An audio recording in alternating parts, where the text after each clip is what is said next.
الحمد للہ وکفا والصلاة والسلام علی عباده الذین اصطفى خصوصاً علی افضلہم وخاتم النبیین محمد الامین وعلی آلہ وصحبہ اجمعین اما بعد فقد قال اللہ تبارک وتعالی کما ورد فی سورة البقرہ اعوذ باللہ من الشیطان الرجیم بسم اللہ الرحمن الرحیم یا ایہا الذین آمنوا کتب علیکم الصیام کما کتب علی الذین من قبلکم لعلکم تتقون ایاما معدودات فمن کان منکم مریضا او علی سفر فعدۃ من ایام اخر وعلى الذين يطيقونه فدية طعام مسكين فمن تطوع خيرا فهو خير له وأن تصوموا خير لكم إن كنتم تعلمون شهر رمضان الذي أنزل فيه القرآن هدى للناس وبينات من الهدى والفرقان فمن شهد منكم الشهر فليصمه ومن كان مريضا أو على سفر فعدة من أيام أخر يريد الله بكم اليسر ولا يريد بكم العسر ولتكملوا العدة ولتكبروا الله على ما هداكم ولعلكم تشكرون وَإِذَا سَأَلَكَ عِبَادِي عَنِّي فَإِنِّي قَرِيبٌ أُجِيبُ دَعْوَةَ الدَّاعِ إِذَا دَعَانِ فَلْيَسْتَجِيبُوا لِي وَلْيُؤْمِنُوا بِي لَعَلَّهُمْ يَرْشُدُونَ أُحِلَّ لَكُمْ لَيْلَةَ الصِّيَامِ الرَّفَثُ إِلَى نِسَائِكُمْ هُنَّ لِبَاسٌ لَكُمْ وَأَنْتُمْ لِبَاسٌ لَهُنَّ علم اللہ انکم کنتم تختانون انفسکم فتاب علیکم وعفا عنکم فالآن باشروہن وابتغوا ما كتب اللہ لکم وکلوا واشربوا حتی یتبین لکم الخیط الابیض من الخیط الاسود من الفجر ثم اتموا الصیام الى اللیل ولا تباشروهن وانتم عاکفون فی المساجد تلک حدود اللہ فلا تقربوها کذالک یبین اللہ آیاتہ للناس لعلہم یتقون ولا تأكلوا أموالكم بينكم بالباطل وتدلوا بها إلى الحكام لتأكلوا فريقا من أموال الناس بالإثم وأنتم تعلمون صدق الله العظيم رب اشرح لي صدري ويسر لي أمري واحلل عقدة من لساني يفقهوا قولي اللهم ربنا الہمنا رشدنا واعذنا من شرور انفسنا اللهم ارنا الحق حقا وارزقنا اتباعه وارنا الباطل باطلا وارزقنا اجتنابه اللهم وفقنا لما تحب وترضى اللهم اجعلنا من عبادك المتقين اللهم اجعلنا من عبادك المتقين اللهم اجعلنا من عبادك المتقين آمین یا رب العالمین۔ جیسا کہ آپ حضرات کو پہلے بتا بھی دیا گیا اور ابھی جو آیات تلاوت کی گئی ہیں ان سے بھی از خود واضح ہے کہ آج ہمارا موضوع ہے حکمت و احکامات صوم۔ اس اعتبار سے سب سے پہلا نقطہ جو میں واضح کرنا چاہوں گا وہ یہ ہے کہ اسلام میں جو عبادات اللہ تعالی نے ہم پر لازم کی ہیں ان میں سے روزے کی عبادت کی یہ خصوصیت ہے کہ اس سے متعلق تمام احکام، تمام حکمتیں، یہاں تک کہ حکم میں جو تدریج ہوئی کہ پہلے ایک حکم آیا پھر دوسرا حکم آیا، ظاہر بات ہے کہ ان دونوں کے مابین کوئی زمانی وقفہ ضرور تھا، لیکن یہ کہ ان تمام آیات کو ایک جگہ پر جمع کر دیا گیا۔ آپ کو معلوم ہے کہ نماز کے بارے میں ابتدا میں قیام اللیل صرف لازم کیا گیا تھا، پھر 2 وقت کی نمازیں ہوئیں، پھر 3 کی ہوئیں، پھر کہیں 11ویں سال میں جا کر 5 وقتہ نمازیں، ان کا بھی جو نظام الاوقات ہے وہ قرآن میں نہیں ہے۔ پھر یہ کہ وضو کے احکام کہیں اور ہیں، تیمم کے کہیں اور ہیں، صلاۃ الخوف کا کہیں اور حکم ہے، سفر کا معاملہ کہیں اور ہے۔ تو پورے قرآن کے اندر وہ آپ کو پھیلا ہوا ملے گا، منتشر ملے گا۔ اس طرح حج کے بارے میں آپ کو معلوم ہے کہ کم سے کم یہ کہ 3 مقامات پر قرآن مجید میں حج کی فرضیت کا ذکر جو ہے وہ سورہ آل عمران میں ہے۔ بعض مناسک حج کا ذکر جو ہے وہ سورہ بقرہ کے 2 رکوعوں میں ہے، جو اس 23ویں رکوع کو فوراً بعد آتے ہیں، 24واں اور 25واں رکوع۔ پھر اس کے بعض جو ارکان ہیں ان کا ذکر سورہ حج میں ہے، جو کہ مکی صورت ہے۔ لیکن یہ کہ یہ روزے کا معاملہ یہ ہے کہ یہ 6 آیات ہیں، کل 23واں رکوع جن پر مشتمل ہے سورہ بقرہ کا۔ یہ سارے موضوعات جو ہیں اس عبادت صوم سے متعلق وہ ان 6 آیات میں ایک ہی مقام پر جمع ہمیں مل گئے۔ گویا کہ اگر ان 6 آیات کو ہم سمجھ لیں تو گویا کہ اس موضوع پر، یعنی 5 ارکان اسلام میں سے ایک رکن اسلام کے بارے میں قرآن مجید میں جو کچھ وارد ہوا ہے وہ سب کا سب ہمارے سامنے ہوگا۔ اب اس سے پہلے کہ میں اس کا لفظ بلفظ ترجمہ اور پھر اس کی تشریح بیان کروں، ایک بات نوٹ کر لیجئے، اس لیے کہ ہو سکتا ہے کہ جو تفاسیر یا جو تراجم قرآن مجید آپ کے مطالعے میں ہوں یہ بات آپ کو اس میں نظر نہ آئی ہو، تو اس سے طبیعت کے اندر ایک الجھن رہے گی، تو وہ الجھن پہلے رفع ہو جائے۔ میرے نزدیک ان 6 آیات میں سے پہلی 2 آیات کا تعلق صوم رمضان سے نہیں ہے، بلکہ ابتداءً نبی اکرم صلی اللہ علیہ وسلم نے 3 دن کے روزے ہر مہینے میں مسلمانوں پر واجب کیے تھے۔ ویسے تو آپ کے علم میں ہوگا کہ مکی دور میں تو قرآن میں کہیں ذکر ہے ہی نہیں صوم کی عبادت کا، اور نہ اہل عرب جو تھے وہ صوم کی عبادت سے سرے سے واقف تھے۔ نماز ان کے ہاں تھی، لیکن اگرچہ نماز کا حلیہ انہوں نے بگاڑ دیا تھا، جیسے کہ سورہ توبہ میں آیا ہے وَمَا كَانَ صَلَاتَهُمْ عِندَ الْبَيْتِ إِلَّا تَصْدِيَةً وَمُكَاءً، سیٹیاں بجاتے تھے، تالیاں پیٹتے تھے، لیکن نماز کا لفظ بھی موجود تھا، نماز کی عبادت بھی تھی، شکل بگڑ گئی۔ اسی طریقے سے حج تلبیہ بھی تھا، اس میں یہ کہ انہوں نے تھوڑا سا 2 الفاظ کا اضافہ کر لیا تھا، ورنہ وہی تلبیہ جو ہم پڑھتے ہیں وہ عہد جاہلیت میں بھی پڑھا جا رہا تھا، سوائے اس کے کہ 2 الفاظ اس میں زائد تھے۔ حج موجود تھا، قربانی موجود تھی، یہ سارے جو ہے احکام موجود تھے اور ان سے اہل عرب واقف تھے، لیکن صوم کی عبادت سے وہ واقف نہیں تھے، اور پورے مکی قرآن کے اندر بھی اس کا کوئی ذکر نہیں۔ وہ تو جب حضور مدینے تشریف لائے تو یہاں آ کر جب آپ نے دیکھا کہ یہودی 3 قبیلے آپ کو معلوم ہے مدینے میں آباد تھے، وہ روزہ رکھتے تھے یوم عاشورہ کا، تو حضور نے پوچھا کہ یہ کیوں رکھتے ہیں؟ انہوں نے بتایا کہ اس دن نجات ہوئی تھی بنی اسرائیل کو آل فرعون سے، فرعون اور اس کا لاؤ لشکر غرق ہوئے تھے اور بنی اسرائیل کو آزادی حاصل ہوئی تھی، تو ہم اس کے شکرانے کے طور پر یہ روزہ رکھتے ہیں۔ حضور نے فرمایا پھر ہم تو اس کے زیادہ حقدار ہیں، موسیٰ کے ماننے والے ہم ہیں، تو آپ نے مسلمانوں سے کہا کہ تم بھی روزہ رکھو۔ پھر یہ کہ آپ نے اس کے بعد اس روزے کی عبادت کو 3 روز ہر مہینے میں، جسے آج بھی بہت سے حضرات جو ہیں جو دینی اور خاص طور پر روحانی مزاج رکھتے ہیں، آج بھی وہ نفلی روزوں کے طور پر رکھتے ہیں، ہر چاند کے مہینے کی 13ویں، 14ویں اور 15ویں تاریخوں میں۔ انہیں ایام بیز کہتے ہیں، بیز جمع ہے ابیض کی، ابیض کہتے ہیں سفید روشن۔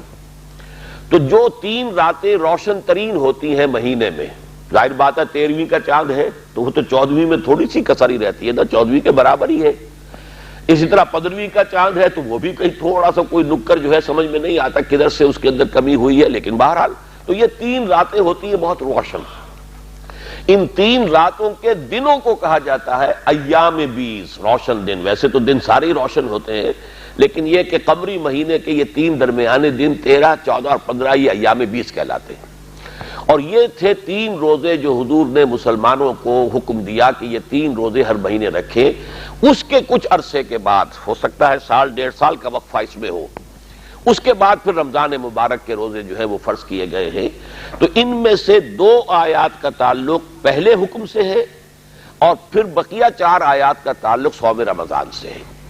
یہ چونکہ جیسا کہ میں نے عرض کیا عام طور پہ تراجم میں نہیں ہے، میں اپنا یہ واقعہ آپ کو سنا دیتا ہوں کہ زمانہ طالب علم میں جب میڈیکل کالج میں پڑھتا تھا اس وقت بھی مجھے یہ محسوس ہوا تھا کہ یہ تکرار محض جو ہے یہ تو کلام کا عیب ہوتا ہے. ایک بات کہی ہے پھر دوبارہ دوہرا رہے. فمن کان منکم مریض او علی سفر فعدۃ من ایام اخر. پھر اگلی آیت میں پھر فمن کان مریض او علی سفر فعدۃ من ایام اخر. تو یہ ایک وقت میں نازل شدہ آیات نہیں ہو سکتی. یہ میرا گمان تھا، لیکن یہ کہ اس زمانے میں ظاہر بات ہے کہ جو عرب تفاسیر ہیں عربی زبان کی ان تک تو میری رسائی نہیں تھی. جتنے تراجم موجود تھے دیکھیں کہیں یہ بات نہیں تھی، تو بس دل میں ایک بات تھی، گنڈی سی تھی کہ میرا خیال تو یہ ہے، لیکن یہ کہ کوئی تائید مجھے کہیں سے نہیں مل رہی. ہندوستان سے ایک رسالہ نکلتا تھا زندگی، جماعت اسلامی ہند کا وہ گویا کہ سرکاری ترجمان تھا. عروج احمد قادری صاحب اس کے بہت صاحب علم اور فضل انسان تھے، اللہ تعالیٰ ان پر رحمت نازل کرے، وہ اس کے مدیر تھے. وہ ایک رسالہ آیا، اس میں انہوں نے کچھ تھوڑا سا طنزیہ اور استہزائیہ انداز میں ذکر کیا کہ مولانا انور شاہ کاشمیری نے ایسی بے بنیاد بات کہتی ہے کہ ان دو آیتوں کا تعلق جو ہے وہ صوم رمضان سے نہیں ہے. اب انہوں نے تو کچھ یعنی طنزیہ کہا تھا اور کچھ تنقیدی طور پر میرے لیے گویا کہ وہ بہت بڑی بات ہو گئی کہ اگر مجھے اب ایک نظیر مل گئی کہ بیہقی وقت، اس لیے کہ مولانا انور شاہ کاشمیری رحمۃ اللہ علیہ کو حدیث اور فقہ میں جو مقام حاصل تھا اس کی بنا پر انہیں بیہقی وقت کہا گیا ہے، اپنے وقت کے امام بیہقی. تو ان کی رائے جب مجھے مل گئی تو مجھے اطمینان ہو گیا کہ متفق گردید رائے بو علی بارائے من. اس کے بعد بھی یہ ہے کہ جب عربی زبان کی تفاسیر سے بھی جب رجوع کرنے کا معاملہ آیا ہے تو میں نے دیکھا کہ تفسیر کبیر میں یہ بات موجود ہے کہ سلف میں یہ رائے تھی موجود، لیکن میری سمجھ میں نہیں آتا کہ کیوں یہ بعد میں ہمارے ہاں سے یہ رائے جو ہے بالکل غائب ہو گئی. بہرحال میں اس پر جازم ہوں، اور اسی حوالے سے اصل میں دوسری آیت کی جو تفسیریں ہمارے ہاں حواشی میں بھی آپ دیکھیں گے تو بہت اس کے اندر اختلاف ہے، لیکن اگر یہ پس منظر تاریخی سامنے ہو تو سرے سے کوئی اختلاف باقی نہیں رہتا، ہر چیز بالکل روشن ہو جاتی، مبرہن ہو جاتی. تو پہلی تو یہ بات آپ ذہن میں رکھیے، اور دوسری بات یہ جس کا کہ میں تذکرہ کر چکا ہوں کہ عرب نماز سے بھی واقف تھے اور حج سے بھی واقف تھے، لیکن یہ کہ صوم کی عبادت ان کے ہاں سرے سے نہیں تھی. اس حوالے سے ذرا تدریجاً ان کو مانوس کرنا پڑا ہے. ایک دم ایک مہینے کے روزے رکھ دینے کا حکم آتا تو یہ گویا کہ یہ خلاف حکمت ہوتا ہے، بالکل نئی بات. تو تدریجاً یہ حکم آیا اور تدریجاً اس طریقے سے انہیں مانوس کیا گیا ہے. بس اب اس کے بعد ہم شروع کر رہے ہیں. یا ایھا الذین آمنوا کتب علیکم الصیام. اے ایمان والو، اے ایمان کے دعوے دارو، اور یہ نوٹ کر لیجئے قرآن مجید میں یا ایھا الذین آمنوا اصل میں تمام مسلمانوں سے خطاب کا صیغہ ہے.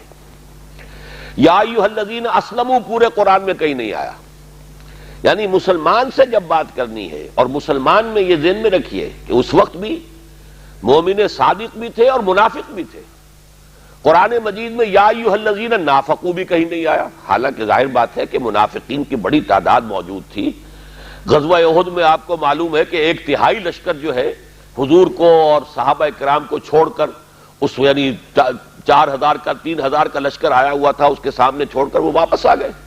تقریباً 1/3 نفری جو ہے اس وقت سمجھیے کہ منافقین پر مشتمل تھی. لیکن یہ کہ کہیں قرآن میں یا ایھا الذین نافقوا نہیں ہے، بلکہ مسلمان جو بھی ان سے خطاب کیا جائے گا وہ مسلمان واقعی مومن صادق ہے، یا وہ مسلمان اس کے اندر نفاق ہے، یا یہ کہ نہ ایمان ہے نہ نفاق ہے. جیسے سورہ حجرات کی آیت میں ہے کہ قالت الاعراب آمنا قل لم تؤمنوا ولکن قولوا اسلمنا ولما يدخل الايمان في قلوبكم. یہ بدو کہہ رہے ہیں کہ ہم ایمان لے آئے، نبی ان سے کہہ دیجئے تم ایمان ہرگز نہیں لائے ہو، ہاں یوں کہہ سکتے ہو کہ ہم اسلام لے آئے ہیں اور ابھی تک ایمان تمہارے دلوں میں داخل نہیں ہوا. گویا کہ ایک کیفیت یہ بھی ہے کہ مسلمان تو ہے ایک شخص لیکن ایمان اس کے دل میں نہیں، لیکن وہ منافق بھی نہیں ہے، اس لیے کہ اس کے بعد فرمایا وَإِن تُطِيعُوا اللَّهَ وَرَسُولَهُ لَا يَلِتْكُم مِّنْ أَعْمَالِكُمْ شَيْئًا. اگر تم اللہ اور اس کے رسول کی اطاعت کرتے رہو گے تو اللہ تمہارے اعمال میں سے کسی چیز کو ضائع نہیں کرے گا. اور ظاہر ہے منافق کی کوئی عمل قبول نہیں ہے. تو نہ وہ منافق تھے اور نہ مومن تھے لیکن مسلمان تھے. تو یہ 3 کیٹیگریز بن جاتی ہیں. تو تینوں کے لیے قرآن مجید میں خطاب کے لیے الفاظ یا ایھا الذین آمنوا. اب آپ ترجمہ چاہے یہ کر لیں اے ایمان والو یا اے ایمان کے دعوے دارو. کتب علیکم الصیام، کوتبہ کا صیغہ جو آتا ہے وہ کسی شے کے وجوب کے لیے آتا ہے. روزہ تم پر لکھ دیا گیا، یہ گویا کہ لکھ دیا جانا کیونکہ حتمی شے ہوتی ہے. جب کوئی شے لکھ دی گئی تو گویا کہ اب یہ حتمی شے ہے، اب یہ لازم ہو گئی ہے. تو فرضیت کے لیے، اسی لیے ان الصلاۃ کانت علی المؤمنین کتابا موقوتا، یہ کتاب شریعت کے لیے جو لفظ ہے قرآن مجید کا وہ کتاب ہے. یہی وجہ ہے کہ 4 مرتبہ جو قرآن میں آیا یتلو علیہم آیاتہ ویزکیہم ویعلمہم الکتاب والحکمہ، تو اس میں در حقیقت قرآن مجید ہی کے 4 مضامین کا ذکر ہے. وہاں پر سب سے پہلے جو آیا ہے کہ آیات یعنی براہین، دلائل، پھر تزکیے کے معاملات، پھر یہ کہ جو شرعی احکام ہے کتاب یعلمہم الکتاب، اور پھر حکمت، یہ چاروں مضامین قرآن ہی کے ہیں. تو کتاب سے مراد ہے احکام شرعیہ جو کہ واجب کر دیے گئے ہوں. کتب علیکم الصیام، تم پر روزہ رکھنا فرض کر دیا گیا، لازم کر دیا گیا. اب یہاں نوٹ کیجئے صیام کے معنی کیا ہیں. یہ تو ہمیں معلوم ہے کہ عربوں کے ہاں تو یہ عبادت تھی ہی نہیں. پہلے بات تو یہ کہ یہ صیام کا عام طور پر لوگ سمجھتے ہیں کہ شاید یہ صوم کی جمع ہے صیام، ایسا نہیں ہے. یہ مصدر ہے، صیام و قیام. صام یصوم صومن و سیامن، قام یقوم قومن و قیامن. تو صوم بھی مصدر ہے، صیام بھی مصدر ہے، جیسے قیام بھی مصدر ہے، کھڑے ہونا، صیام روزہ رکھنا. تو یہ زبان، عربی زبان میں یہ لفظ کس مفہوم میں مستعمل تھا، اس کو ذرا پس منظر کے طور پر سمجھ لیجئے، اور اس کا پھر بڑا گہرا تعلق بعد میں حکمت صوم کے ساتھ جو ہے وہ سامنے آئے گا. اصل میں عرب اپنے گھوڑوں کو روزہ رکھواتے تھے. اس کا مطلب کیا ہے؟ صوم کے لفظی معنی رک جانا. کھانے پینے سے رک گئے تو گویا کہ آپ صائم ہیں. حرکت سے اگر رک گئے، ساکت و ثابت کھڑے ہیں تو گویا کہ آپ صائم ہیں. یہ لفظی معنی ہے اس صوم کے. تو عرب اپنے گھوڑوں کو روزہ رکھواتے تھے. اس کا پس منظر کیا ہے کہ آپ کو معلوم ہے کہ وہاں تو غارت گری، لوٹ مار، یہ گویا کہ ان کا پیشہ تھا. وہ تو سال کے 4 مہینے اشہر حرم تھے حج کے لیے، عمرے کے لیے، اس میں امن ہوتا تھا. اس میں تو وہ لوگ کہیں کوئی غارت گری، کوئی لوٹ مار نہیں کرتے تھے، قتل و غارت سے دور رہتے تھے. باقی تو یہ ان کا پیشہ تھا. لیکن اس کے لیے انہیں ضرورت ہوتی تھی تیز سواری کی. آپ نے کہیں جا کر حملہ کیا، لوٹ مار کی، اور اس کے بعد تیزی کے ساتھ دوڑنا ہوگا، بھاگنا ہوگا، واپس آنا ہوگا. تو جو ان کی عام سواری تھی اونٹ، وہ اس کے لیے موزوں نہیں تھی، اس لیے کہ اس کی رفتار تیز نہیں ہو سکتی. آپ تیزی کے ساتھ دوڑ نہیں سکتے. چھاپا مار جنگ جسے آپ کہتے ہیں، چھاپا مارا اور پھر بھاگے. وہ بھاگنا جو ہے ان کے لیے، اس کے لیے گھوڑے کی ضرورت تھی. اور گھوڑا وہاں کی آب و ہوا کے ساتھ مناسبت نہیں رکھتا. اونٹ کا تو معاملہ یہ ہے کہ 1 ہفتے تک پانی نہ ملے چلتا رہے گا. وہ تو اسے کہتے صحرا کا جہاز ہے، وہ تو جہاز ہے صحرا کا. کھائے پیے بغیر، پانی پیے بغیر 1 ہفتے وہ چل سکتا ہے. لہذا انہیں گھوڑے کو اس کے لیے ٹرین کرنا پڑتا تھا کہ وہ جو ہمارے موسم کی شدتیں ہیں اس کو برداشت کر سکے.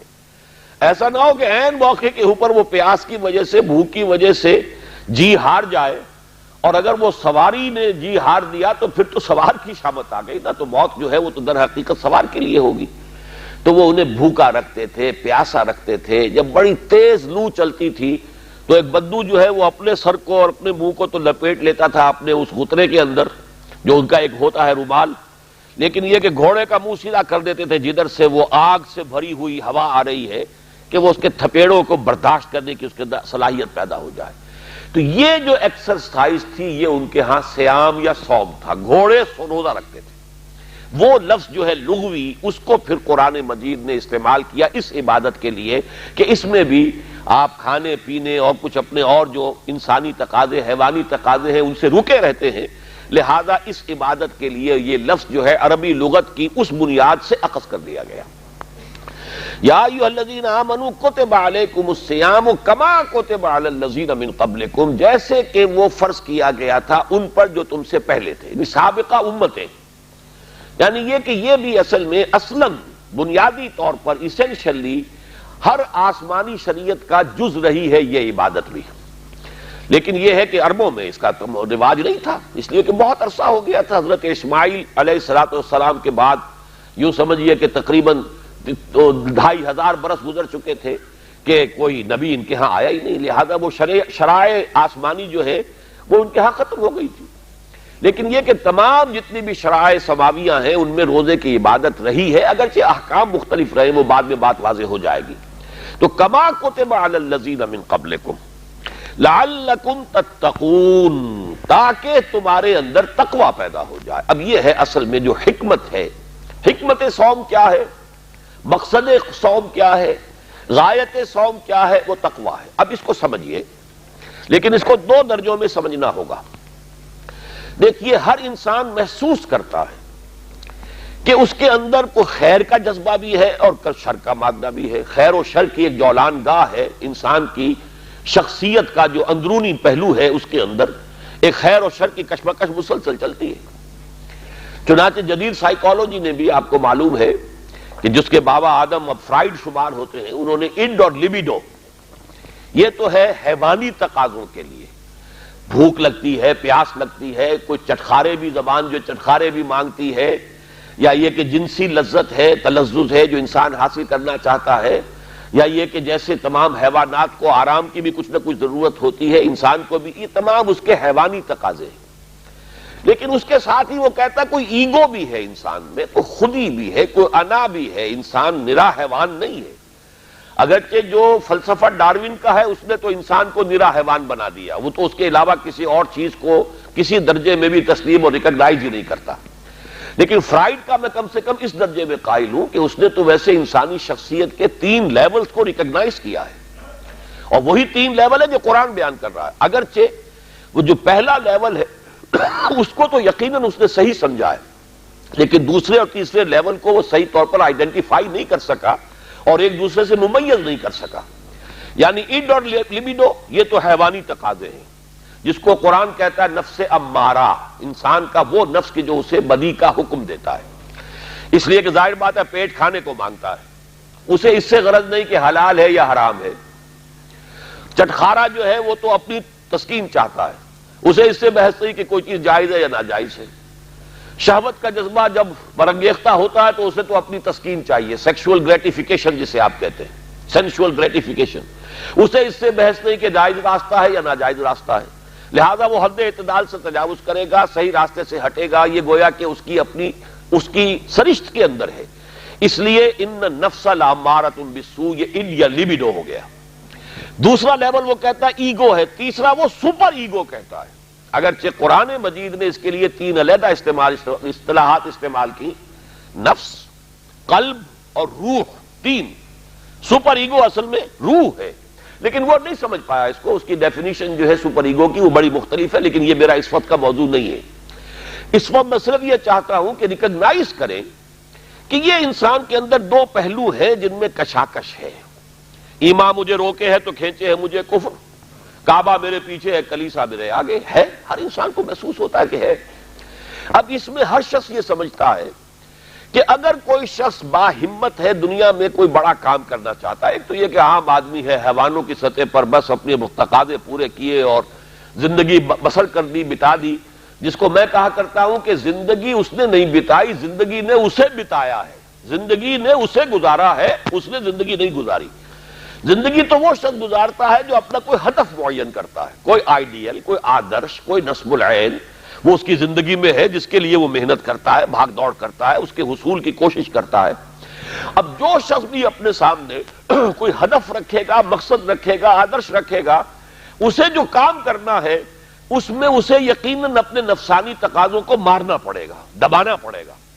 ساری رات سوئیں گے اگر پاؤں پھیلا کر تو زندگی میں کہاں اونچا مقام حاصل کریں گے۔ آپ انگریزی میں بھی محاورہ جانتے ہیں، burning mid night oil, mid night lamp, ساری رات آدھی رات جاگ کر کام کرتے ہیں۔ تبھی تو یہ کہ جو حضرت علی نے بھی کہا ہے کہ یغوث البحر من طلب العالی ومن طلب العلا سہر اللیالی، جو شخص چاہتا ہے کہ میں موتی سمندر کی تہہ میں سے نکال کر لاؤں تو اسے ظاہر بات ہے کہ اسے سمندر میں غوطہ لگانا پڑے گا۔ اسی طریقے سے جو زندگی میں اونچا مقام چاہتا ہے اسے راتوں کو جاگنا پڑے گا۔ ومن طلب العلا سہر اللیالی ومن طلب العلا من غیر قد اضاع العمر فی طلب المحال، بغیر محنت اور کوشش کے اگر کوئی شخص چاہتا ہے کہ کوئی اونچا مقام حاصل ہو جائے تو وشفل تھنکنگ میں وہ اپنی زندگی ضائع کر بیٹھتا ہے، کوئی اونچا مقام حاصل نہیں کر سکتا۔ گویا کہ کوئی بھی صاحب ہمت آدمی دنیا میں کوئی کام نہیں کر سکتا جب تک کہ اپنے حیوانی تقاضوں کو ذرا دبائے نہ، قابو میں نہ رکھے، اپنے کنٹرول میں نہ رکھے۔ اس کے لیے لفظ ہے سیلف کنٹرول، ضبط نفس، یعنی ہمارے اندر جو ہماری خودی ہے، مانوی شخصیت ہے۔ میں اس وقت ایگو اور سپر ایگو ان دونوں کو جمع کر کے لفظ استعمال کر رہا ہوں۔ انا، یہ جو ہماری انا ہے، میں، یہ میں جو ہے یقیناً میرے اس حیوانی وجود سے علیحدہ شے ہے۔ جب میں کہتا ہوں میرا جسم، تو وہ میں کون ہے جس کا کہ یہ جسم ہے؟ وہ میں کوئی علیحدہ شے ہے نا اس سے۔ میری آنکھ، میرے کان، میرا سر، میرے پاؤں، میرا ہاتھ، میری ٹانگیں، یہ سب کچھ تو میرا جسم، میرا وجود۔ میں کون ہے؟ وہ انا ہے، وہ خودی ہے، وہ ایگو ہے، وہ سیلف ہے۔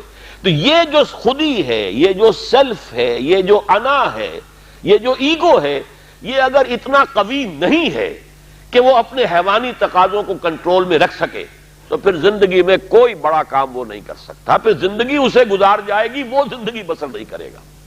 تو گویا کہ ضبط نفس ہر صاحب ہمت اور کسی بھی صاحب مقصد انسان کے لیے لازم ہے کہ وہ اپنے نفس کو کنٹرول کرے۔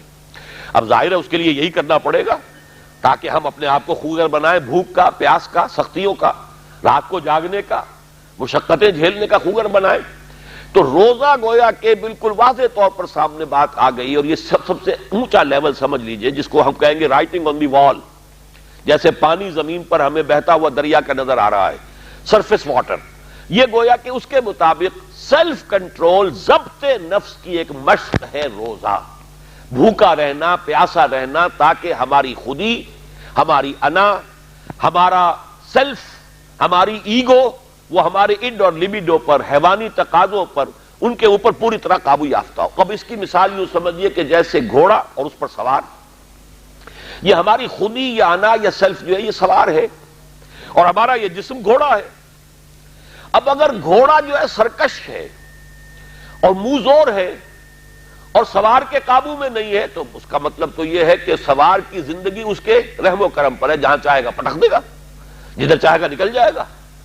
لیکن اگر سوار جو ہے وہ طاقتور ہے، مضبوط ہے، گھوڑے کے اوپر اس نے قابو کیا ہوا ہے، اس کی دونوں رانے جو ہیں وہ بھی گھوڑے کو محسوس ہو رہی ہیں کہ میری پسلیوں کے اندر پوری قوت کے ساتھ ڈسی ہوئی ہیں، لہذا وہ گھوڑا جو ہے اب حکم مان رہا ہے اپنے سوار کا۔ تو اب یہ کہ انسان جو ہے اس سواری کے ذریعے سے اپنا جو بھی مقصد ہے، جو منزل ہے، وہاں تک پہنچ جائے گا۔ تو ہماری انا یا خودی یا سیلف، یہ ایگو، یہ ہمارا وہ سوار ہے جو ہمارے اس حیوانی وجود کے گھوڑے پر، مرکب پر سوار ہے۔ اگر تو یہ خودی مضبوط ہے، توانا ہے، طاقتور ہے، کنٹرول میں ہے، تو یہ جو جسم ہے، یہ حیوان جو ہے، یہ گویا کہ اب اس کے تابع ہو گیا، اور وہ اپنے مقصدی زندگی کے حصول کے لیے اس کو استعمال کرے گا۔ اور اگر یہ کمزور ہے اس کی انا یا خودی، تو پھر تو وہ زندگی جو ہے اور اس کے حیوانی تقاضے اسے جس طرح چاہیں گے استعمال کر دیں گے۔ تو پہلی بات ہوئی کہ یہ ضبط نفس ہے۔ اور ایک بات یہاں پر تھوڑی سی اور واضح کر دوں، اسلام نے سیلف انیہیلیشن کی اجازت نہیں دی ہے، سیلف کنٹرول کی اجازت دی ہے۔ یہ جو راہبانہ تصورات رہے ہیں دنیا کے مذاہب کی جو تاریخ ہے، اس میں تو سیلف انیہیلیشن، اس نفس کو کچل دو، کچل دو، کچل دو۔ جیسی جیسی تپسیائیں ہندو یوگی کرتے رہے ہیں، یا جیسی جیسی ریاضتیں رہبان جو ہوتے تھے حضرت عیسیٰ علیہ السلام کے ماننے والے عیسائی راہب، اگر آپ ہسٹری آف کرسچین مناسٹسزم پڑھیں گے تو واقعی رومٹے کھڑے ہو جاتے ہیں کہ کتنی تپسیائیں اور کتنی ریاضتیں سخت وہ لوگ کرتے تھے۔ لیکن یہ اسلام میں نہیں ہے، لا رہبانیت فی الاسلام۔ اسلام نے تو کہا یہ تمہارا وجود، تمہارا گھوڑا، اسے استعمال کرو، بس تمہارا کنٹرول اس پر ہونا چاہیے، تم اس کے تابع نہ ہو جاؤ، یہ تمہارے تابع رہے۔ یہاں تک کہ حضور نے حضرت عبداللہ ابن عمرو بن العاص رضی اللہ تعالی عنہما، ان کی ایک حدیث بھی ہمیں آج پڑھنی ہے۔ حضرت عمرو بن العاص جو ہیں وہ تو بڑے سیاستدان اور جرنیل، وہ تو اور طرح کے انسان تھے مزاجی اعتبار سے، اور یہ جو ان کے بیٹے ہیں عبداللہ ابن عمرو بن العاص، یہ انتہائی زاہد و عابد، انتہائی زاہد، ہر روز روزہ اور پوری پوری رات کھڑے ہیں، نوافل پڑھ رہے ہیں۔ تو حضور کو جب معلوم ہوا، بلایا، یا عبداللہ اولم اخبر انک تصوم الدہر و تقوم اللیل، اے عبداللہ مجھے تو یہ خبر دی گئی ہے کہ تم ساری رات کھڑے رہتے ہو، نماز پڑھتے ہو، نہ تمہارا سروکار اپنے گھر والوں سے ہے، نہ بیوی سے کوئی تعلق ہے، نہ کسی اور سے ہے، اور پورا ہر روز روزہ رکھتے ہو۔ انہوں نے عرض کیا، بلا یا رسول اللہ، حضور ایسا تو ہے، کیسے انکار کرتے؟ فرمایا لا تفعل، ہرگز مت ایسا کرو. فَإِنَّ لِنَفْسِكَ عَلَيْكَ حَقًّا، ذرا یہ حدیث کے ان الفاظ کو نوٹ، تمہارے نفس کا بھی تم پر حق ہے. اس نفس کو کچلنا نہیں ہے، اس کو کل نہیں کرنا ہے، سیلف انیہیلیشن نہیں ہے، اس کا بھی حق ہے. تمہارا حق ہے کہ تم اپنے نفس کو تغذیہ بھی فراہم کرو، تقویت بھی دو، اس کے تقاضے پورے کرو، اس کے لیے مناسب وقفہ آرام کا بھی رکھو. یہ نفس کے بھی حقوق ہیں. وَإِنَّ لِنَفْسِكَ عَلَيْكَ حَقًّا وَإِنَّ لِزَوْجِكَ عَلَيْكَ حَقًّا وَإِنَّ لِزَوْرِكَ عَلَيْكَ حَقًّا. تمہارے نفس کا بھی تم پر حق ہے، تمہاری بیوی کا تم پر حق ہے، تمہارے جو بھی آنے والے ملنے والے ہیں، وزٹرز ہیں، زیارت کرنے والے، ان کا بھی تم پر حق ہے. تو سب کا حق ادا کرنا ہے. تو اس نفس کا بھی حق تو ادا کرنا ہے، لیکن اسے کنٹرول میں رکھنا ہے. تو پہلی بات تو یہ سمجھ میں آئی کہ صوم ایز سچ، ابھی رمضان کا ہم نے کوئی تذکرہ نہیں کیا. یہ صوم جو ہے، کھانا پینا کچھ عرصے کے لیے روکنا، کچھ اور اپنی خواہشات پر قدغن لگانا، یہ گویا کہ ایک ایکسرسائز کے طور پر سامنے آئی سیلف کنٹرول کے لیے. لیکن اس سے اگلا مرحلہ آتا ہے. اگر یہ ایکسرسائز میں نے خود معین کی ہوتی تو اس کا مسئلہ کچھ اور ہوتا. لیکن چونکہ یہ ایکسرسائز جس کا نام صوم ہے، یہ اللہ نے فرض کی ہے. گویا کہ اگر میں کچھ نہیں کھا رہا ہوں تو اس لیے نہیں کھا رہا کہ اللہ کو اس کا کھانا اس وقت پسند نہیں ہے. میں اگر نہیں پی رہا ہوں تو اس لیے نہیں پی رہا کہ اللہ کی طرف سے اجازت نہیں ہے. میری منقوہ بیوی موجود ہے، لیکن میں اگر اس سے اس وقت ہم بستر نہیں ہو رہا تو اس لیے نہیں ہو رہا کہ میرے رب کا حکم نہیں ہے. گویا کہ اب یہاں کیا معاملہ ہوا کہ خودی کو مضبوط کرو، لیکن پھر اسے خدا کے سامنے جھکا دو. یہ جب انسان کی خودی مضبوط ہو، پہلا مرحلہ تو یہ ہے. اگر آپ کی خودی مضبوط نہیں ہے اور ایاک نعبد و ایاک نستعین، اندر سے نفس کہہ رہا ہے کہتے رہو تم ایاک نعبد و ایاک نستعین، میں تو نہیں مانتا حکم. تم جھک بھی گئے ہو رکوع میں، تمہارا جسم تو جھکا ہے، تمہاری مانوی شخصیت تو اکڑی ہوئی کھڑی ہے، وہ جھکنے کو تیار ہی نہیں. وہ جو کہتے ہیں مولانا روم کہ نفس ما ہم کم طرف فرعون نیست لیکن اورا اون ایرا اون نیست، میرا نفس بھی فرعون سے کوئی کم تو نہیں ہے. فرعون نے کہا تھا الیس لی ملک مصر، کیا مصر کی بادشاہی میری نہیں ہے؟ وہذہ الانہار تجری من تحتی، اور یہ سارا اریگیشن سسٹم میرے کنٹرول میں، جس کو چاہوں پانی دوں، جس کو چاہوں روک دوں. اسی طرح میرا جسم کہتا ہے، میرے اندر کا نفس کہتا ہے یہ میرا وجود ہے، اس میں میرا حکم چلے گا، میں نہیں جانتا کیا حلال کیا حرام، کون خدا کیا اس کے احکام. تو یہ جو نفس کہتا ہے نفس ما ہم کم طرز فرعون نیست لیکن اورا اون ایرا اون نیست، چونکہ فرعون کے پاس لاؤ لشکر بھی تھا، اس نے ڈنکے کی چوٹ بھی کہہ دیا انا ربکم الاعلی.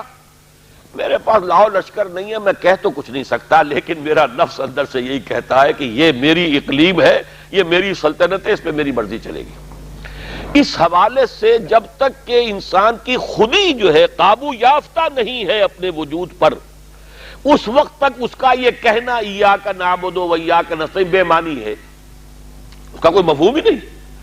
میں اس کی مثال یہ دیا کرتا ہوں کہ فرض کیجئے شہنشاہ اکبر کا دور ہے یا شاہجہاں کا یا جہانگیر کا، اور کوئی ہندو راجا کہیں کا تھا، اس سے پہلے باغی تھا، اب وہ حاضر ہوا ہے سر اطاعت خم کرنے کے لیے. تو اس کا یہ فعل اسی وقت بامانی ہے جب اس کی اپنی حکومت اس ریاست میں قائم ہے. اگر معلوم ہو کہ وہ تو وہاں بغاوت ہو چکی، وہاں تو کسی اور کی حکومت ہے، اب یہ آیا ہے اطاعت قبول کرنے کے لیے، تو اس کا آنا بے معنی ہے. بالکل یہی ہے ہمارا، جب میرا اپنے وجود پر کنٹرول ہی نہیں تو میں کس شے کو اللہ کے سامنے پیش کر رہا ہوں.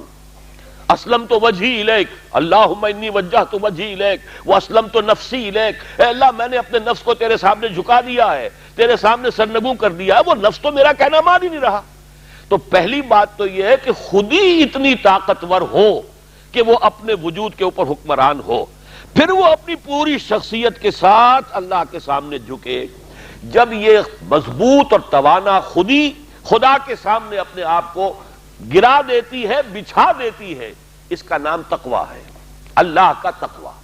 وہ کیفیت نفس کی جس میں ایک یوں سمجھئے وہ شخصیت جو سپلٹ نہیں ہے، جو کہ آرگینک ہول کی حیثیت سے یہ ایک شخصیت ہے، اور اس کے اندر اس کی خودی جو ہے حاکم اور حکمران ہے.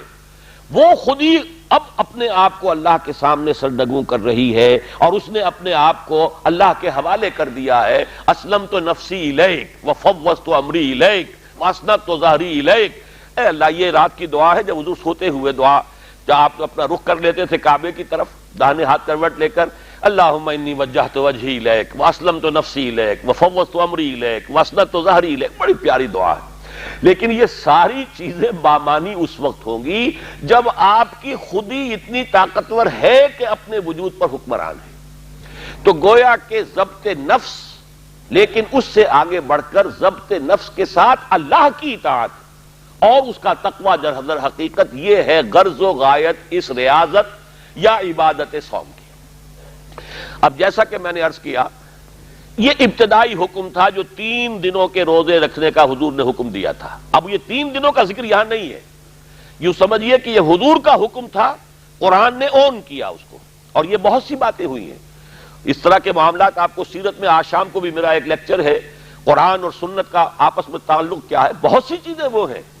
اب آپ کو معلوم ہے کہ وضو کے احکام جو ہے تفصیل آ رہی ہے سورہ مائدہ میں، سورہ مائدہ کہیں جا کر آئی ہے 6-7 ہجری میں، تو کیا اس سے پہلے لوگ بے وضو نماز پڑھ رہے تھے؟ حضور نے وضو سکھا دیا تھا، لیکن وہ حضور کا فعل تھا، حضور کا عمل تھا، حضور کی سنت تھی جس کے مطابق وضو ہو رہا تھا۔ قرآن مجید نے گویا کہ اس کو ریکگنائز کر لیا، اس کی توثیق کر دی، وہ اللہ کی طرف سے جو ہے اس کی تائید آ گئی۔ حضور کا معاملہ تو بہت بلند ہے، بعض صحابہ کے جو خیالات ہوتے تھے اس کے مطابق وہی آتی تھی۔ حضرت عمر کا خاص مقام ہی ہے کہ وہی نازل ہوئی ہے ان کے خیالات کے مطابق۔ ان کی جو رائے تھی غزوہ بدر کے اسیروں کے بارے میں، پھر قرآن مجید میں آیت اسی کی تصویر کے مطابق نازل ہو گئی۔ ان کی جو رائے تھی پردے کے بارے میں کہ پردہ ہونا چاہیے، حضور سے کہتے رہتے تھے، خاص طور پر آپ اپنی ازواج مطہرات کے بارے میں اس کے مطابق آیات نازل ہو گئی۔ تو اس لیے یہ تو قرآن مجید جو ہے اس کے اندر یہ چیزیں موجود ہیں کہ بعض چیزیں حضور نے پہلے کر دی اور اس کے بعد قرآن نے ان کو اون کر لیا۔ جیسے ہم کہتے ہیں کہ حدیث کہتے ہیں حضور کے قول کو، فعل کو اور تقریر کو۔ یہ تقریر بہت سے لوگ نہیں سمجھیں گے میں تقریر کر رہا ہوں، یہ تقریر نہیں۔ تقریر یہ حضور نے کوئی شے فرمائی، یہ بھی حدیث۔ حضور نے کوئی کام کیا، کسی صحابی نے دیکھا کہ یوں کر رہے ہیں، بیان کر دیا، حضور کا کوئی قول نہیں ہے، لیکن یہ بھی حدیث۔ اسی طریقے سے حضور کے سامنے کوئی کام ہوا اور آپ نے نہیں روکا، یہ بھی حدیث۔ یہ طے ہو گیا کہ حضور کے سامنے ہوا، حضور نے روکی، سے تقریر کہتے ہیں، برقرار رکھنا۔ کوئی شے آپ کے سامنے ہوئی، آپ نے روکا نہیں اور آپ نے برقرار رکھا، گویا کہ اسے سند حاصل ہو گئی، حضور کی طرف سے اس کی توثیق ہو گئی۔ تو حضور کا قول، حضور کا عمل اور حضور کی تقریر، 3 کو جمع کرتے ہیں تو یہ خبر بنتی ہے۔ صحابی کا قول، صحابی کا فعل، صحابی کی تقریر، اس کو اثر کہتے ہیں، اور اخبار اور آثار کو جمع کرتے ہیں تو حدیث بنتی ہے۔ یہ 6 چیزوں پر حدیث جسے ہم کہتے ہیں وہ مشتمل ہے۔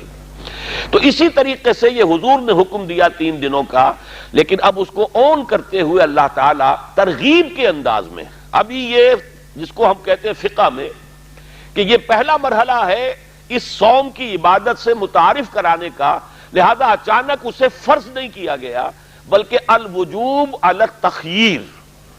میں اس کی وضاحت بعد میں کر دوں گا۔ لہذا فرمایا ایام معدودات، گنتی کے چند دن ہیں۔ اب میں حیران ہوتا ہوں کہ جو حضرات ان آیت کو بھی سمجھتے ہیں کہ روزے سے متعلق ہیں، وہ اس کا کیا مفہوم لے؟ گنتی کے چند دن، 30 دن تو گنتی کے چند دن نہیں ہوتے کہ 30 دن تو بڑی بات ہے، 29-30 دن۔ قرآن مجید القرآن یفسر بعضہ بعضا، آگے جو حج کے احکام آ رہے ہیں ان میں پھر ایام معدودات کے الفاظ آئے ہیں کہ جب حج ہو چکا اس کے بعد جو مبیت ہے، منا میں قیام ہے، وہ 2 دن کا ہے یا 3 دن کا ہے۔ ایام معدودات، فمن تعجل فی یومین فلا اثم علیہ ومن تاخر فلا اثم علیہ، یہ گنتی کے چند دن ہیں جو تمہیں اب منا میں قیام کرنا ہے۔ جو جلدی کرے 2 دن میں وہاں سے چلا آیا کوئی حرج نہیں، جس نے مؤخر کر دیا 3 دن کر دیے کوئی حرج نہیں۔ تو 2 یا 3 دن پہ اطلاق ہوا نا اس کا، ایام معدودات کا۔ اور ویسے بھی عربی نحو کی روح سے اسے جمع قلت کہتے ہیں، یہ 10 سے کم پر ہی اس کا اطلاق ہوتا ہے، جمع قلت کا وزن ہے یہ۔ تو یہ گنتی کے چند دن یہ الفاظ بول رہے ہیں کہ یہ صوم رمضان سے متعلق نہیں ہے، بلکہ یہ وہی 3 دن ایام 20 جو تھے ان کے روزوں کا حکم ہے۔ اس میں بھی اب 2 رعایتیں دی گئیں۔ ایک تو یہ کہ فمن کان منکم مریض او علی سفر فعدۃ من ایام اخر، جو کوئی بھی تم میں سے ان ایام میں بھی یا تو بیمار ہے یا سفر پر ہے تو وہ تعداد پوری کر لے دوسرے دنوں میں، ایک رعایت۔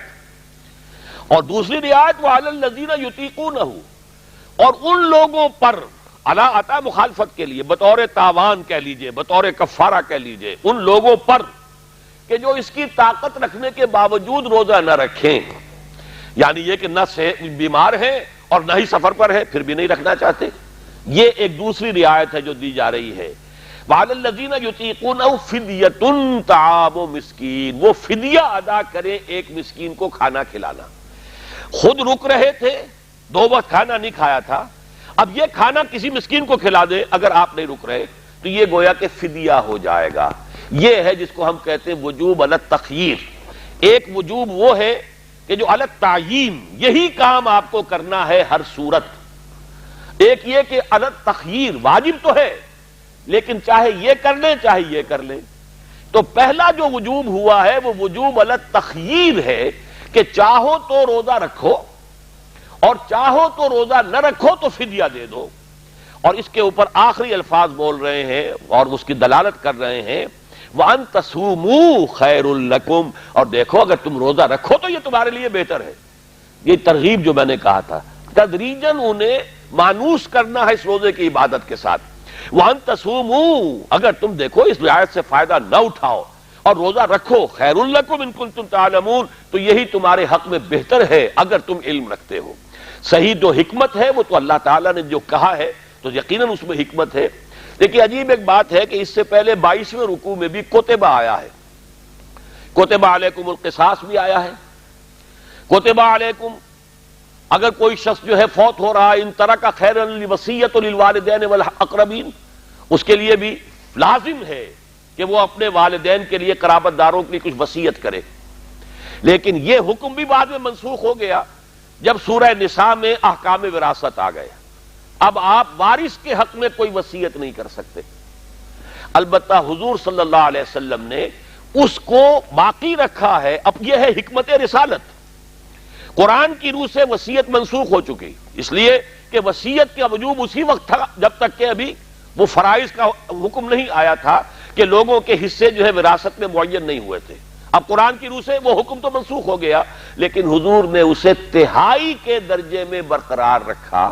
کوئی شخص جو ہے اگر وہ چاہتا ہے میرے بعد میرے مال میں سے کوئی خیر کے کام میں لگے، کسی کام کے اندر لگا دیا جائے، 1/3 کی حد تک وہ وصیت کر سکتا ہے، لیکن اس 1/3 کو بھی کسی وارث کے لیے وصیت نہیں کر سکتا۔ بیٹا وارث ہے، بیٹی وارث ہے، بیوی وارث ہے، ماں باپ ہیں تو وارث ہے، ان کے حق میں کوئی وصیت نہیں ہو سکتی، لا وصیۃ لوارث، لیکن کسی اور کے لیے ہو سکتی ہے۔ اسی طریقے سے اس رعایت کو بھی حضور نے برقرار رکھا۔ میں نے اس لیے مثال دی ہے القرآن یفسر بعضہ بعضا، یہ بھی ہمیں مناسبت ہو جانی چاہیے قرآن مجید کے ساتھ کہ اس کو بھی حضور نے برقرار رکھا۔ کس کے لیے؟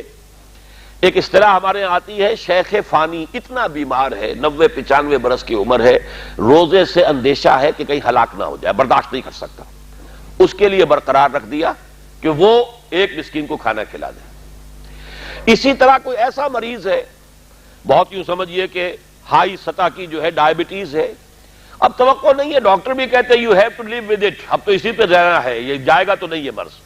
اس کو یہ توقع نہیں ہے کہ اگر تو بخار ہے تو ٹھیک ہے میں ٹھیک ہو جاؤں گا، پھر میں روزے پورے رکھ لوں گا، تعداد پوری کر دوں گا، لیکن جسے ڈائبٹیز اس درجے کی ہوئی ہے وہ کیسے کرے گا؟ لہذا ان کے لیے کوئی اس قسم کا مریض ہو یا اتنا جو شیخ فانی ہو، بہت بوڑھا جو ہے، ان کے لیے حضور نے اس رعایت کو بعد میں بھی برقرار رکھا، اگرچہ اب عام آدمی کے لیے یہ رعایت اب منسوخ ہو جائے گی اگلی آیت سے۔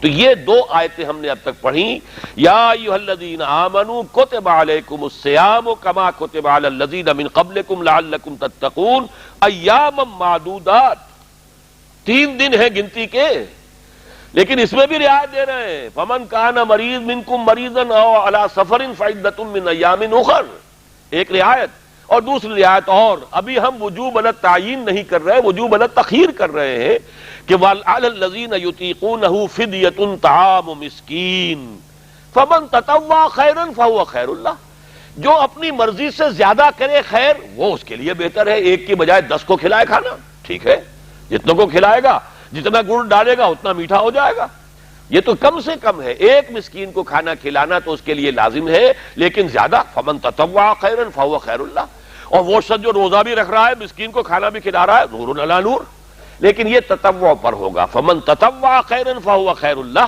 وَأَن تَصُومُوا خَيْرٌ لَكُمْ إِن كُنتُمْ تَعْلَمُونَ، اور اگر تم روزے رکھو تو یہی تمہارے لیے بہتر ہے اگر تمہیں علم ہے۔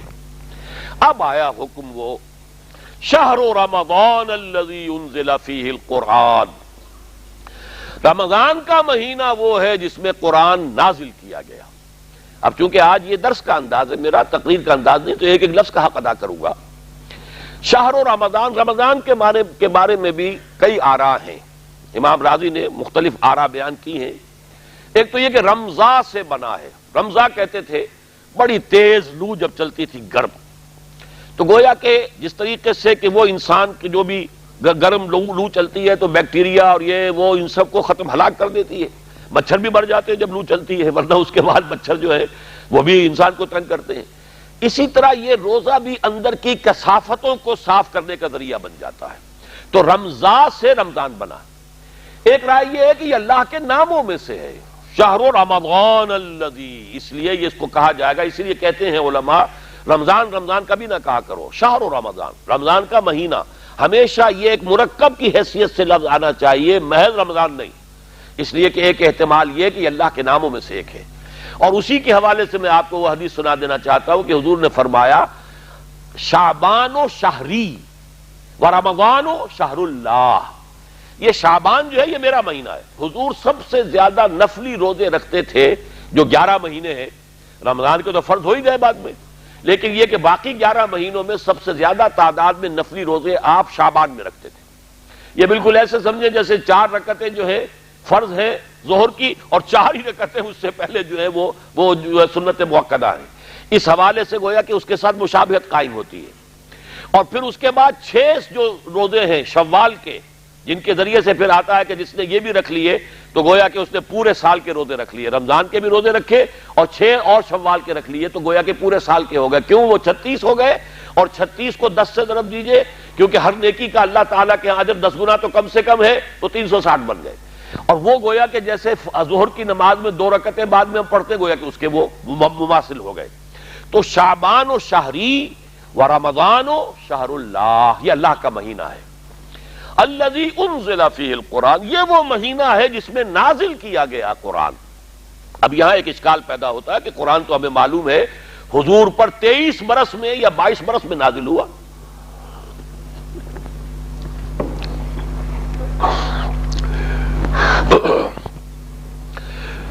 تو نوٹ کر لیجئے عربی زبان میں ایک ہے باب افعال، ایک ہے تفعیل۔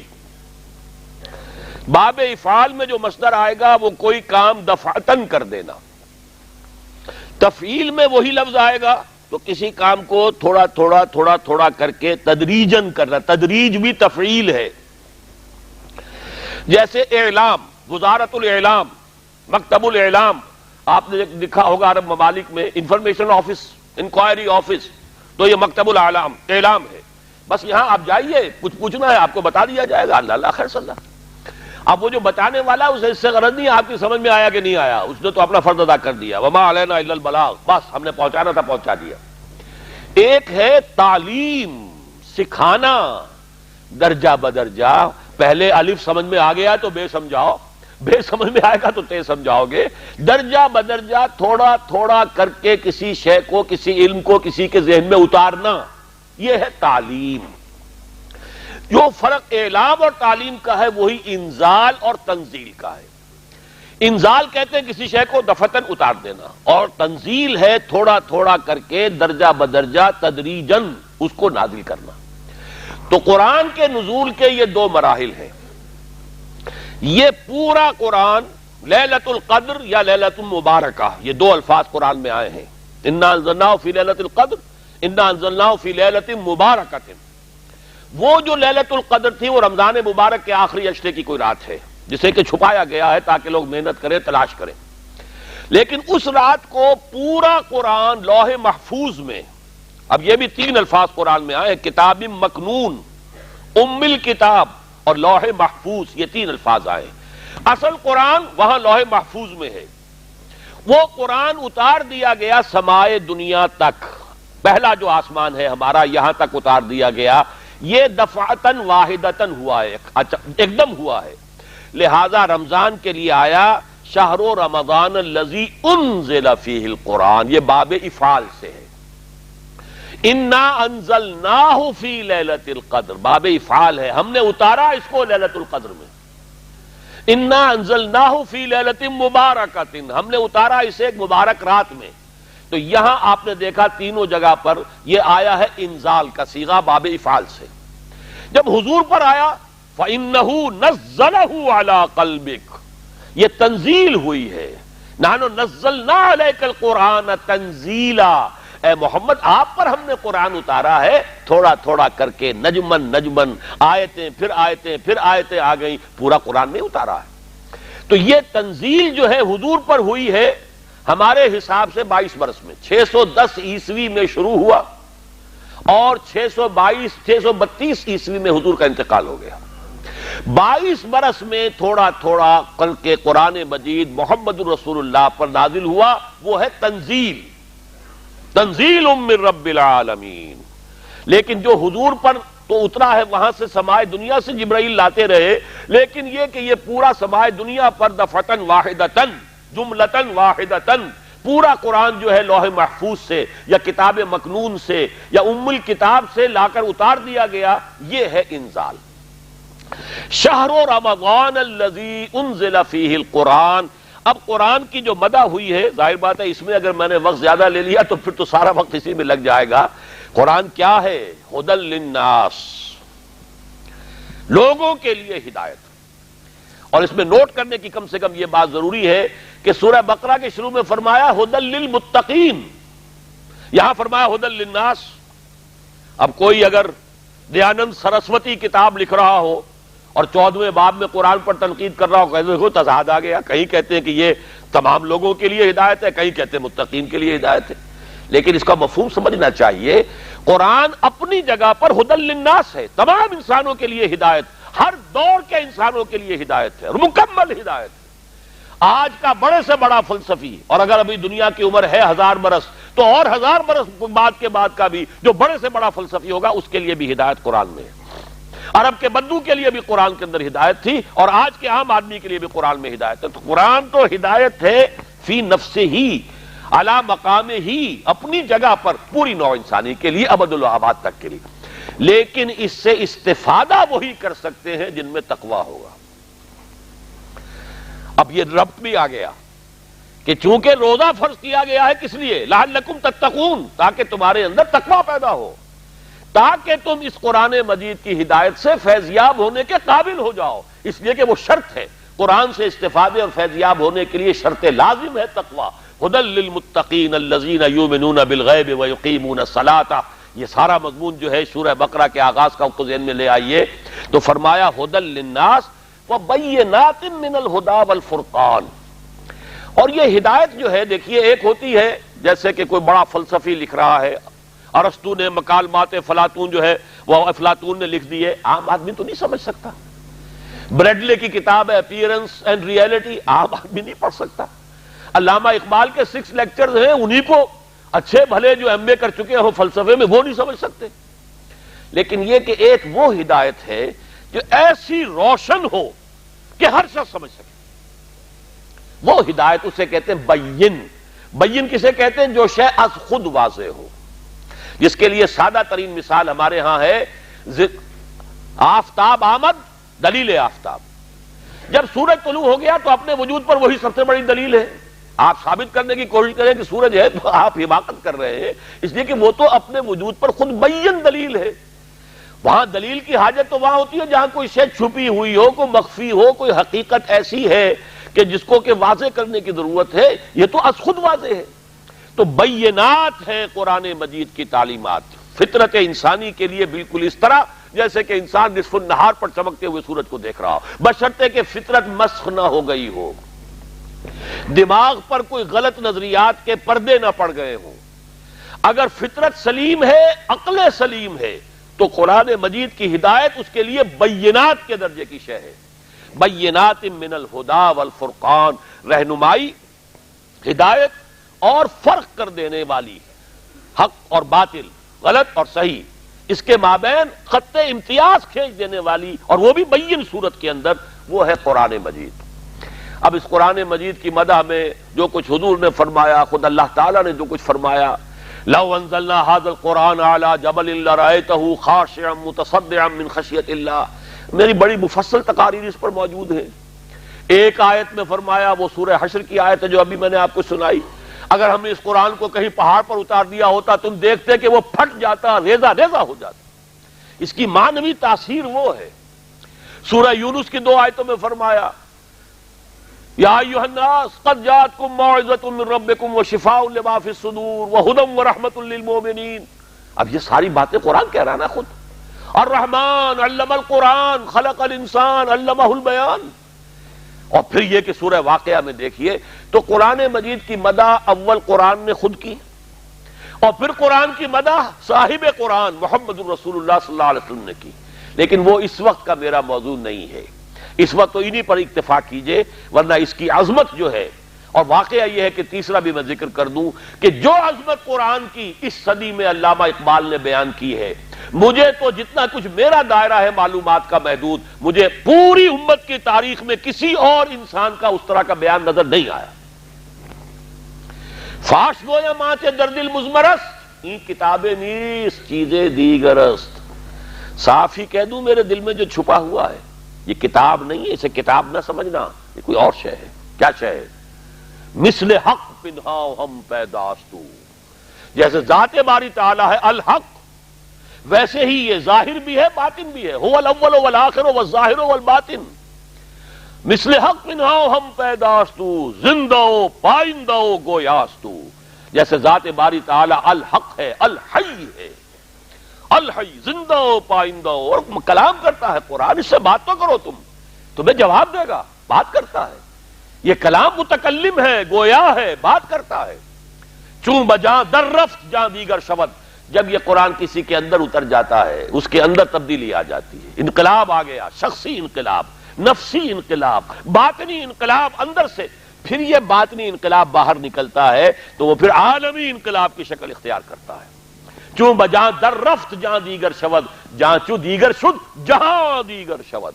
محمد رسول اللہ نے اسی کتاب کے ذریعے سے انقلاب برپا کیا تھا، اتر کر حرا سے سوئے قوم آیا اور ایک نسخہ کیمیا ساتھ لایا۔ بہرحال میری کتاب ہے علامہ اقبال اور ہم، اس میں یہ پورے مباحث آپ کو مل جائیں گے۔ شہر رمضان الذی انزل فیہ القرآن ھدی للناس وبینات من الھدی والفرقان فمن شہد منکم الشہر فلیصم۔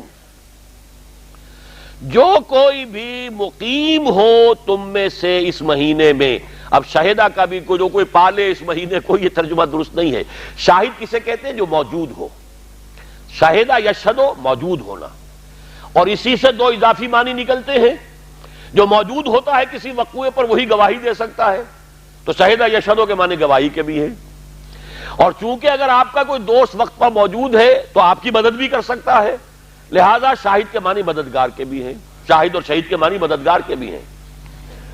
هو الذی ارسل رسولہ بالہدی ودین الحق لیظہرہ علی الدین کلہ وکفی باللہ شہیدا۔ کافی ہے اللہ مدد کے لیے، تو مددگار بھی۔ وادعوا شہداءکم من دون اللہ، بلا لو اپنے مددگاروں کو اللہ کے سوا۔ تو شہید کے معنی گواہ اور شہید کے معنی مددگار، لیکن دونوں یہ در حقیقت موجودگی کی بنیاد پر ہیں، تو شاہدہ کے معنی موجود۔ جو کوئی سفر پر نہیں ہے، فرمایا فمن شہد منکم الشہر فلیصم۔ اب یہ امر کا جو صیغہ آیا فلیصم، الامر للوجوب، یہ وجوب کے لیے ہے، واجب ہے، فرض ہے، لازم ہے۔ اور اب یہاں آ کر 2 رعایتوں میں سے ایک رعایت کو تو دوہرا دیا کہ وہ برقرار ہے، اس لیے تکرار ہے یہ۔ فمن کان مریضا او علی سفر فعدۃ من ایام اخر، جو کوئی بھی تم میں سے بیمار ہو یا سفر پر ہو تو وہ تعداد پوری کر لے دوسرے دنوں میں، ورنہ پورے مہینے کا روزہ تو رکھنا ہے۔ اب یہ 3 دن نہیں رہے۔ شہر رمضان فمن شہد منکم الشہر، جو کوئی بھی مقیم ہو تم میں سے اس مہینے میں، فلیصم، اس کے لیے لازم ہے، فرض ہے کہ اس کے روزے رکھے۔ ومن کان مریضا او علی سفر فعدۃ من ایام اخر، اور جو کوئی بیمار ہے یا سفر پر ہے تو وہ تعداد پوری کرے دوسرے دنوں میں۔ یہ ہے وہ تکرار جس کے بنا پر بس اللہ تعالیٰ نے ایک مناسبت جو ہے ذہنی قلبی عطا کرنی تھی ابتدا ہی سے، نوجوانی ہی سے، کہ میں یہ اس کی بنیاد پہ کہتا تھا یہ دونوں آیتیں ایک وقت میں نازل نہیں ہو سکتی، اس لیے کہ اس صورت میں پھر یہ کلام کا عیب بن جائے گا، یہ دہرا کر لانا۔ بلکہ اسی کی ایک مثال میں آپ کو اور بتا دوں، یہ جو سورہ مزمل کا دوسرا رکوع ہے وہ پورا ایک آیت ہے، پورا رکوع جو ہے اس میں بھی تکرار ہے۔ علم اللہ انکم علم ان لن تحصوہ فتاب علیکم، جو تم پر پوری رات یا آدھی رات یا 2/3 رات کا کھڑا رہنا لازم کیا گیا تھا، علم ان لن تحصوہ فتاب علیکم فاقرؤوا ما تیسر من القرآن۔ پھر آگے علم ان سیکون منکم مرضی وآخرون یضربون فی الارض یبتغون من فضل اللہ وآخرون یہ تکرار کیوں ہو رہی ہے؟ میرا ذہن یہ تھا کہ یہ ایک وقت میں اتنی بھی آیت نہیں ہو سکتی، لیکن سب جگہ لکھا آیت ایک ہی ہے۔ الاتقان فی علوم القرآن، جلال الدین سیوطی کی میں دیکھ رہا تھا، مجھے وہ روایت مل گئی کہ عبداللہ ابن عباس رضی اللہ تعالی عنہما، جنہیں حبر الامہ کہا گیا ہے، جن کے لیے حضور نے دعا کی تھی اللہم فقہہ فی الدین وعلمہ التاویل، اے اللہ اس نوجوان کو اپنے دین کا اصل فہم عطا کر دے اور تاویل قرآن کا علم عطا کر دے۔ ان کا یہ قول مجھے مل گیا الاتقان فی علوم القرآن میں یہ آیت 2 مرتبہ نازل ہوئی ہے، آدھی ہو کر، ایک مرتبہ تقریباً 12 یا 16 مہینے کے بعد نازل ہوئی ہے، وہ پہلا حصہ ہے، اور دوسری تو اس میں قتال کا ذکر ہے، وآخرون یقاتلون فی سبیل اللہ، وہ کہاں شروع کے اندر قتال کا معاملہ تھا، سوال ہی نہیں۔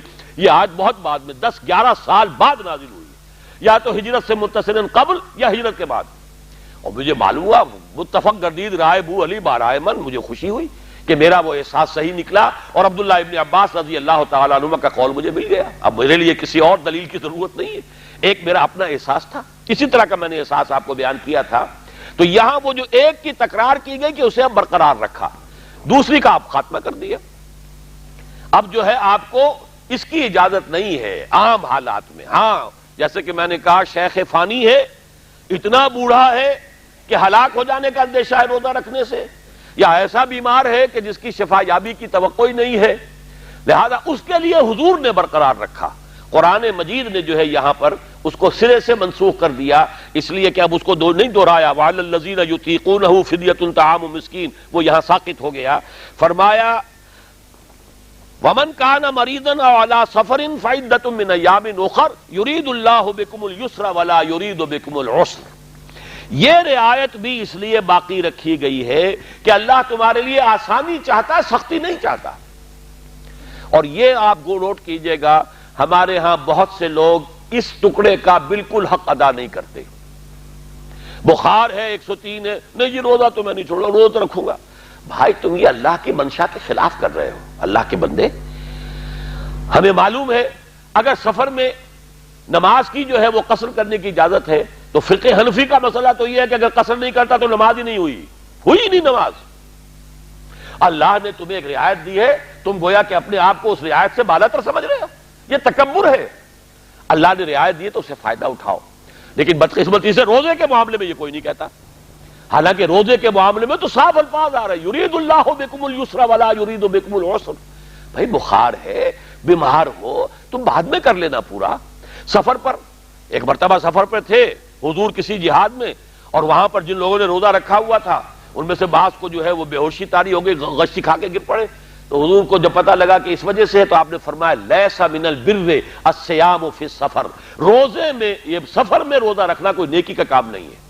یہ شاید اپنے آپ کو بڑا متقی سمجھ رہے ہیں کہ میں نے تو سفر میں بھی روزہ نہیں چھوڑا ہے، تو یہ جو ہے ایک بڑی شخصیت کی اصطلاح ہے، مولانا مودودی یہ لفظ استعمال کیا کرتے تھے کہ یہ تقویٰ کا حیضہ ہے، تقویٰ نہیں ہے، یہ تقویٰ کا حیضہ ہے۔ یہ اللہ نے جو رعایت دے رکھی ہے بھائی اس سے فائدہ اٹھاؤ۔ خاص طور پر کہہ رہا ہے یرید اللہ بکم الیسر ولا یرید بکم العسر، اللہ تعالیٰ یہ نہیں چاہتا کہ تم پر جو ہے وہ سختی کرے، اللہ تم پر نرمی چاہتا ہے۔ جو حکمت ہے وہ ہے پوری تمہیں کرنی ہوگی، وَلِتُكْمِلُوا الْعِدَّةَ، اور یہ کہ تمہیں تعداد اب پوری کرنی ہوگی۔ اب یہ نہیں ہے کہ فدیۃ طعام مسکین کے ذریعے سے تم چھٹکارا پا جاؤ، نہیں، وہ 29 روزے ہوئے تھے تو 29 پورے کرنے ہوں گے، 30 ہوئے تھے تو 30 پورے کرنے ہوں گے۔ عدۃ من ایام اخر